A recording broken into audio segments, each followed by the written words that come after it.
Hello, I'm Scott from the Centurion. Today I'm going to be joined by Lizzie from Rose and Jones and Jon from the Scentedsnowdrops, and collectively we are known as From Every Angle. Now we are going to be discussing or going through what we're getting from a certain fragrance out of a discovery set from Angelos Creations Olfactives. Now I've already done one video and I'll leave a link in the description to that video. So this fragrance is Eau de Vertu. There are 9 in the discovery set. Also leave a link to Angelos's website where you can purchase these in the description as well. So let's get on to it. And I've already sprayed it on my arm.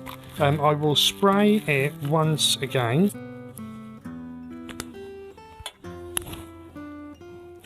But instantly what I get from this is I get a greenness, a huge fresh greenness, and a rose. It's like if you imagine smelling a rose right at the beginning of the day, and you've taken the leaves and you've crumpled the leaves up into your hand, you smell that freshness. You've got the stalk and you're stripping the stalk down and you're smelling that greenness from the stalk. This is what I'm getting, a photorealistic rose, but in its richness and rawness. And it is, there feels like there's a slight patchouli in here. Now the notes, I'll read you the notes right quickly. It is galbanum, rose petals, Russian clary sage, fresh ginger. Then in the midst is mimosa absolute, tuberose absolute, and migru, I've pronounced that wrong, heliotrope, jasmine. And then in the base we have oak moss absolute, mineral accords, and hinoki wood, and musk. Now I thought I was getting some kind of patchouli in there, and maybe like a vetiver type of smell, but it's not. It's the woods coming through, but they dampen down once you get about an hour in, and then from then on you then get the rose really comes out with the jasmine, and it just plays this beautiful symphony of gorgeousness. It is an absolute beautiful rose fragrance. I can't say enough about it. So far this is my favourite out of, we've only done 2, but this is my favourite so far, and this is going to be hard to beat. The quality of these are unbelievable. This one itself is 25% concentrations. There's a slight herbaceousness about it, maybe coming from the clary sage as well. There's also like I said in the notes, there's a little bit of ginger in there which gives it a tiny bit of fizz, and it's not for too long, but right at the beginning, and it's something else. It really is. But all in all, this is an olfactive journey that you're being taken on, and it's just a pleasure to actually smell this. It's gorgeous. The dry down, the opening, absolutely fantastic. So they are my quick feelings on this fragrance. I love it. It's beautiful. What I will do now is I will hand you over to Lizzie. She's next, and she will give you her expert opinion, and then after that it will be Jon. So over to you, Lizzie. Thanks, Scott, and thanks everybody. Obviously we're on episode 2 and I'm bringing you Eau de Vertu. So I'm bringing you outside. It's a nice sunny day, but there's a lot of noise in the background, so I'm just sitting here chilling with my cup of coffee.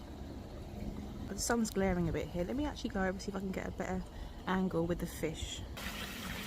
That's better. It's noisier, but I think it's prettier. I'm back with Eau de Vertu this time, and really interesting thoughts from Scott there. So picking up Eau de Vertu for the first time, I assumed it's going to be a green fragrance, but unlike Scott, who talks more about this being, you know, a photorealistic, true green stem, green leaf, I find it more to be this herbaceous, effervescent, lively fragrance. It's like a living fragrance. It feels alive to me. It's fizzy, it's bubbling, a bit like this pond.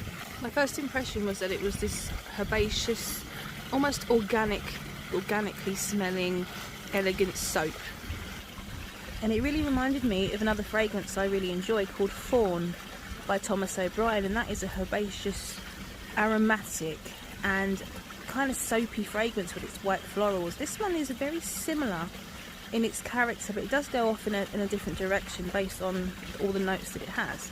And breaking it down, there's certain ones that do present themselves a lot more to my nose. In the opening we've got galbanum, rose petals, clary sage and ginger. Now I can't tell you exactly what galbanum smells like. I'm not overly familiar, but I know it's quite a green, it brings a lot of greenness into fragrance. Now the clary sage and the fresh ginger is very prominent to me.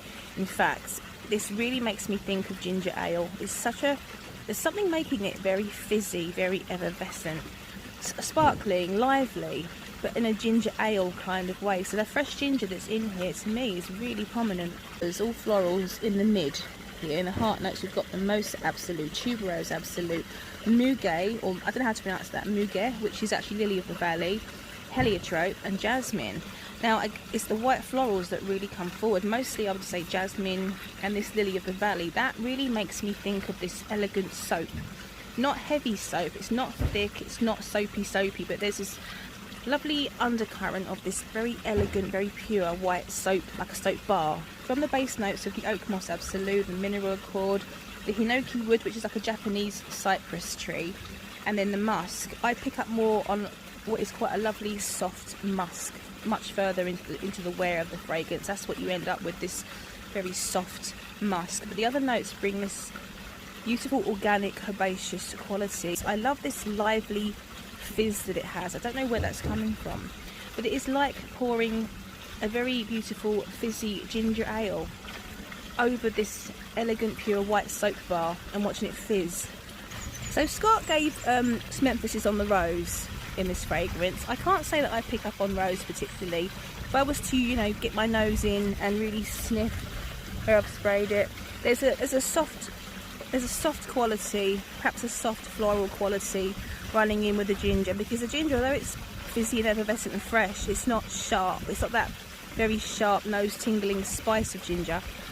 It is quite palatable, do you know what I mean? So maybe that's the rose doing that, but overall I don't think rose is really what I'm picking up on at all. I think that ginger and these very delicate white florals are the most emphasised scent in this fragrance, for me anyway. So it's not particularly a heavy fragrance, like I say, it's very effervescent and you know, lively and fresh.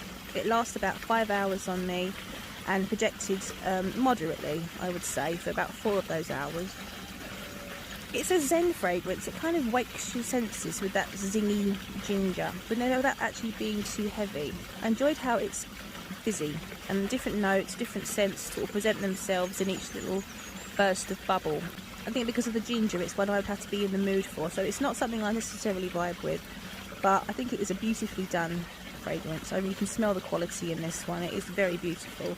So that is my thoughts on Eau de Vertu. I hope you enjoyed it. Thanks again to Scott, and I'm going to now hand you over to John. Let's see what he thinks of this one. Thanks, guys.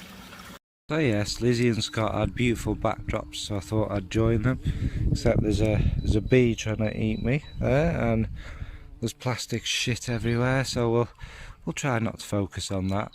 But so Angelos Virtus, the second of the fragrances. Hang on. Briefly, very quickly go through how I kind of found it, and then the differences. So for me, it does open very green and vegetal. Obviously the galbanum and the ginger are kind of the strongest notes, but it's a very gingery root to me, like it's just been taken out of the ground. It's very realistic, and it does add a bit of the kind of fiery spice. As it settles, the mimosa is the most dominant kind of, if there is mimosa in it, is the most dominant kind of floral I get. Kind of slightly bitter, not overly bitter, but a dry floral touch, and it's also sweet. I'm not saying it's bitter, but it's got, you know, to me that's what mimosa smells like. It is very green, and in the first wearing, I'm not going to lie, that's all I could focus on. It was quite vegetal and green, and I really didn't like it. Now the more I've got to wear it, the more I did notice these sweeter nuances. And it's hard to pick out specific notes for me, but to me this is walking across crunchy autumn leaves with autumnal blossoms like a mimosa. in the air, and the woods and the oak moss are kind of under it all. In the dry down it does get a touch soapy, and that's where I kind of agree with Lizzie, and there's a touch of musk in the greenness. Now, just to kind of get to what the other two said, with Scott, Scott seemed to exceptionally love it, and he managed to pick out the rose, which I kind of wish I did. And Lizzie bet kind of that a lot of greenness as well, didn't she? I don't really agree with either of them. To me, it is green, and it is a bit bitter, and it's kind of my focus, I think, is the mimosa. But it's the different things we all pick out, obviously, isn't it? And the different things we focus on. They both seem to really enjoy it. Now, I again, in the first time I wore it, I could not enjoy it at all. I really didn't like it. But the more I've wore it, the more I've warmed to it. I appreciate it, and now with that slight floral sweetness, it's a much more pleasant fragrance. I loved Grass d'Orient, and it's a bit difficult when you go from one you really love to one you're not a big fan of. But all in all, I do think it's a great fragrance, and if you do like these, how do you describe it? It's a very foresty scent. Then you're gonna love this. But yeah, it's been interesting to do it again, especially as we're all different. Like Lizzie Bet seems to get a lot of white florals, which I don't get any, none at all. I certainly don't get tuberose or jasmine, and I don't get the fizziness. And obviously Scott kind of got the rose in there, and I've got a note that's probably not listed and not in it, the mimosa, which is, it's kind of weird, isn't it? The ginger, I think, is probably the thing where we all kind of agree, but to me it was more fiery and what have you, and dry and spicy.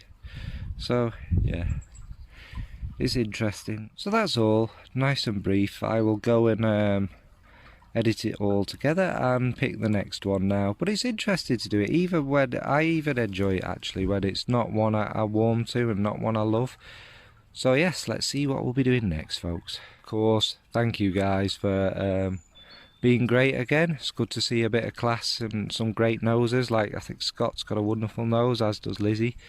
And again, like I say, the fact we all get different things just goes to show how subjective fragrances are. Anyway, thanks. In fact, some could say we see it from all angles. So, as Claire Smurfy Girlie would do, I will get the cat to decide what's next. Let's see if it works. No kisses, no kisses. Go pick one of them. This one. That worked extremely well, didn't it? This one is Yesami. So the next one... Yeah, the next one from Angelos Olfactives we were doing is Yesami. Thanks AJ, thanks folks.